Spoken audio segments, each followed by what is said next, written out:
大家好，今天我接着来讲厨具介绍之刀具篇。本来是想在一集之内把刀具完全讲完的，但是因为录的时间有一些长了，所以我分成了上下两篇。在上一篇里头，我讲的是几把煮熟刀之间的区别，以及还有一些选购上的注意事项。今天会介绍一些像面包刀、水果刀这种有特定用途的刀，以及还有擦菜板、刨刀这些辅助用具。最后会稍微再讲一下磨刀的注意事项。刚才讲完了最重要的煮熟刀之外呢，接下来就是几把有特殊用途的刀。一个是面包刀，这个面包刀呢，它一般前面是带有锯齿状的，然后刀刃很长很直，让你可以把面包切得很平整，然后不会掉太多的面包屑。因为一般来说面包刀是不好磨的，就是这个刀刃的地方，因为它是锯齿状的嘛，所以你没有办法像普通磨刀那样的去磨它，最多只能用磨刀棒稍微的在每一个锯齿之间这样磨一下。所以呢，面包刀最好是选耐用一些的，也就是它的钢材硬度要高一些。不够耐用的面包刀会很快的钝掉，而且钝掉之后你没有任何办法去让它重新变得锋利。然后就是两把小的水果刀，这一把呢还是大马士革钢。这个也是一把日式刀，不过对这种尺寸的水果刀来说，日式和西式的区别不是很大，大家可以随意的选。然后另一把就是陶瓷刀，陶瓷刀的好处呢是它的硬度非常的高，所以它的锋利度会非常的好，同时呢也不易磨损，而且因为陶瓷刀它的材质是陶瓷嘛，所以它的刀刃是没有味道的。大家知道有的时候你用这种金属的刀去切水果，或者是切那种味道比较清淡的食材的时候，有可能会在食材上留下这个刀刃的味道，就是一种钢材的味道，而这个陶瓷刀就不会。所以呢，陶瓷刀用来当做水果刀是很合适的。但是陶瓷刀也有它的缺点，就是它很容易崩口。不知道大家能不能看到我这把陶瓷刀的前端就已经有一些崩口的现象了，就是因为它的硬度太高，所以它很脆，这种情况很难避免。如果你不小心把陶瓷刀掉到地上，那么几乎是一定会崩口的。然后就是刨刀，这个刨刀几乎也是必备的，用来削皮什么的很方便。刨刀有这种 Y 字形的，也有这种一直条的，看你自己使用的习惯了。除了这两把普通的刨刀之外呢，还有一种这种特殊的刨刀，它是用来把食材给削成细丝的。我给大家演示一下。这个刀刃的地方呢，因为它是这种有锯齿状的，所以在削这个西葫芦或者是胡萝卜或者任何其他的菜的时候，它会直接削出细丝来。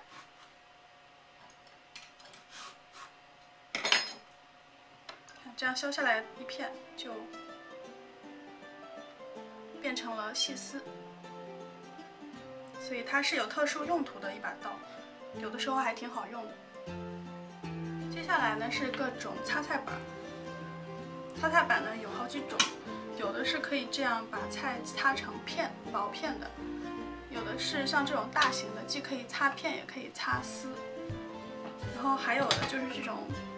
细的细孔的擦菜板，它可以擦出很细的碎屑来。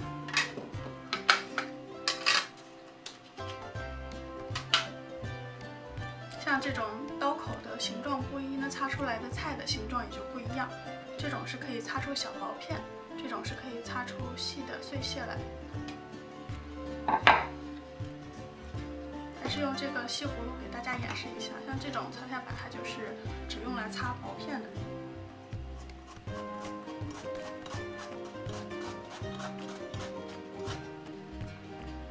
大家可以看到，我可以擦出这种非常薄的这种菜的薄片。然后如果是这种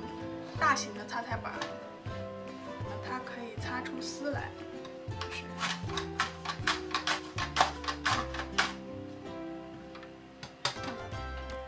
这样就变成菜丝了。这个擦菜板它也可以只擦成片，取决于这两边的这个刀片，看你选择哪种刀片，就擦出什么样的形状的菜来。再来看这个细擦板，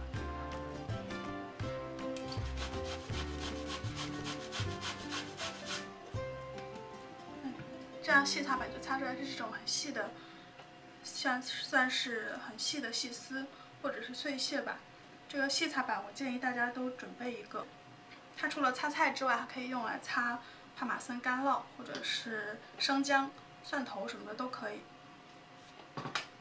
然后这种擦菜板呢，就是擦出来的就是这种小的薄片。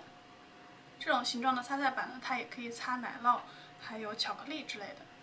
都是很好用的。但是具体选哪种呢，也是看你自己的需求了。另外呢，使用这些擦菜板的时候要注意安全。一般呢，它会附赠一个这种让你保护手的这样的一个东西，像比如说这个是放在这个上面的。你使用的时候就是把菜放在这个里头，然后把这个护手的这个东西放在这个上面，然后你使用的时候用手这样推，就可以完全的避免你的手接触到这个刀刃。因为一般来说这个刀刃都是非常锋利的，如果不注意保护的话，很容易受伤。基本上每个擦菜板都会有它附赠的这个护手的盖子，但是呢，说实话不是每个都好用的，因为有的时候用这种盖子会让那个食材的损耗变得很大，也就是说你擦一个菜的时候呢，你很难用到它最后的一点，有时候会很浪费。所以呢，有时候我会用一个手套，这个手套是专门对应擦菜板的。用这个手套之后，然后再拿着菜，使用的时候呢，你就不用担心擦到你自己的手了，因为这种手套呢，它有的是有那个金属丝在里头的，所以它能够很好的对抗那个特别锋利的刀刃。另外再讲一个很有用的剪刀，厨房里头除了各种形状的刀具之外呢，最好还是要备一把剪刀。这种是厨房专用的剪刀，所以它的设计上呢是让你可以比较省力的，像这里有一个弹簧，以及它的手柄的设计，让你在使用的时候呢可以非常的省力。这个剪刀最好用的时候是用来剪鸡骨头，或者是各种其他的家禽还有鱼的骨头，它用起来会比刀更加的顺手。讲完各种刀之后呢，再来说一下这个磨刀的用具。不论是多好、多贵、多锋利的刀，都一定要有一定的磨刀的措施来保持它的锋利程度。因为世界上没有任何一把刀是可以保持一辈子都那么锋利的。你用一段时间之后呢，就会很明显的感觉到那个刀它的锋利程度是有变化的。首先讲一下这个磨刀棍，这个是最简单，而且你也应该最常用的一种磨刀的工具。它的材质，我这个是陶瓷的，还有不锈钢的，或者是在不锈钢外面再镀上一层钻石粉末的都有。当然，镀了钻石粉末的那种，它硬度会特别高。陶瓷的这种呢，就是比较细腻的。在使用的时候呢，磨刀棒非常的简单，就是一手拿磨刀棒，一手拿刀，然后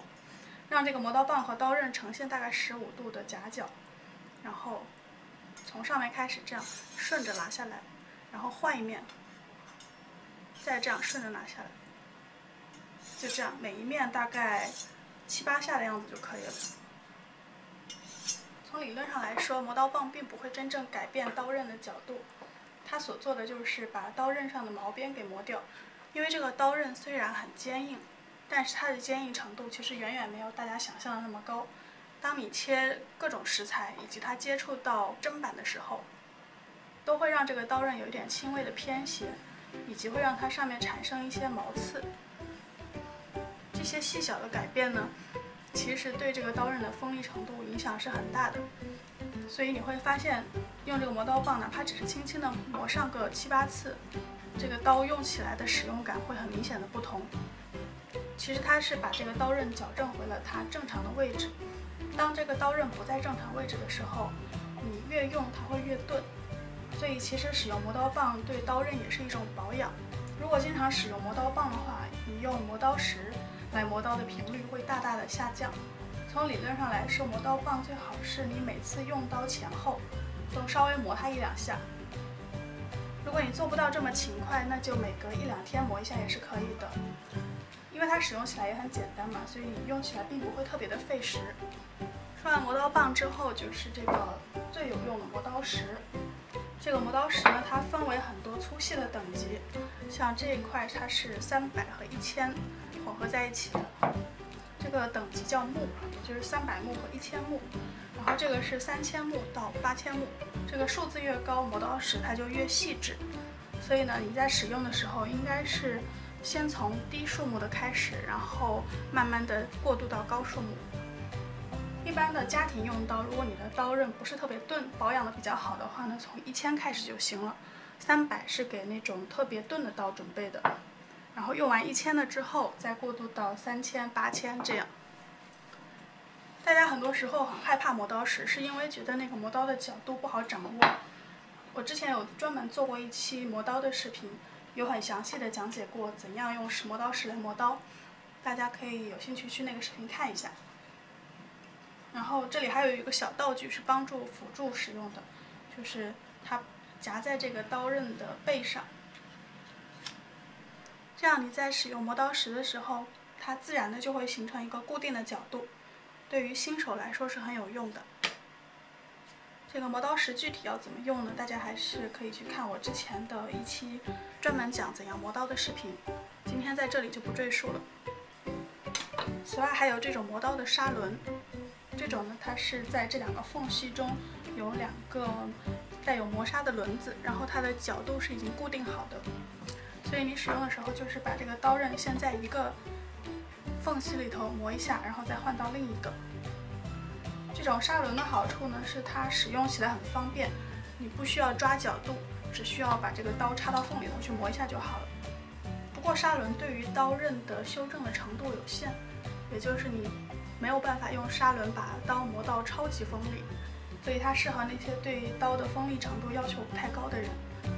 然后因为每一架刀具它的刀刃的开角都是有些微的不同的，所以买砂轮的话，最好是买和你的刀同一厂牌出产的。这个关于多长时间磨刀一次呢，取决于你用刀的习惯，还有你使用的频率，以及你的刀的材质，这些都是有关系的。如果能够每1、2天都用磨刀棒磨一下，然后你使用的时候也比较注意，不用刀去切太硬的骨头，并且砧板的选择也要稍微注意一下，不要在大理石、玻璃、陶瓷这种材质上去用刀。在这种情况下呢，刀大概半年磨一次就可以了，否则的话可能需要更短，比如说1到3个月磨一次。而刀最好的锋利程度是怎样的？你可以拿一个番茄来测试一下，就是一个番茄放在桌子上，不要用手去扶它，把你的刀直接下来，这样可以切进去。可以看到这个刀刃直接切进番茄里头，不需要用手扶，这就说明你的刀基本上已经达到了它能够达到的最锋利的程度了。或者你的要求如果没有这么的高，那么用手扶着一个番茄，用刀切下去，这个切面是不会有太多的汁流出来的。大家可以看到桌面上基本上没有太多的番茄汁，这样也能够说明这个刀是足够锋利的。在之前我就一直强调过，刀越锋利用起来越安全，所以呢，希望大家不管你用什么样的刀也好，用什么样的磨刀方式也好，都能够选择尽量锋利的刀，这其实是对你的安全更有好处。今天差不多就讲到这里吧，只是粗略的跟大家介绍一下我平时用到的各种刀具，包括剪刀还有擦板这些其他的用来切菜的工具，还有刀具的选择，以及磨刀需要注意的一些地方。说的都比较粗略，并没有讲得很详细，因为篇幅所限。这个刀的形状选择也是千千万万的，我个人的刀具其实数量上也不是特别的多，没有说像专业厨师那样摆出1长6刀的那种气势。不过呢，我选择的都是比较实用的，就是可以用最少数量的刀来做好厨房中绝大部分的工作，这个就是我选择的原则。希望这一集能够让大家更多的了解一下刀具，也能够对你们有所帮助。谢谢大家的收看。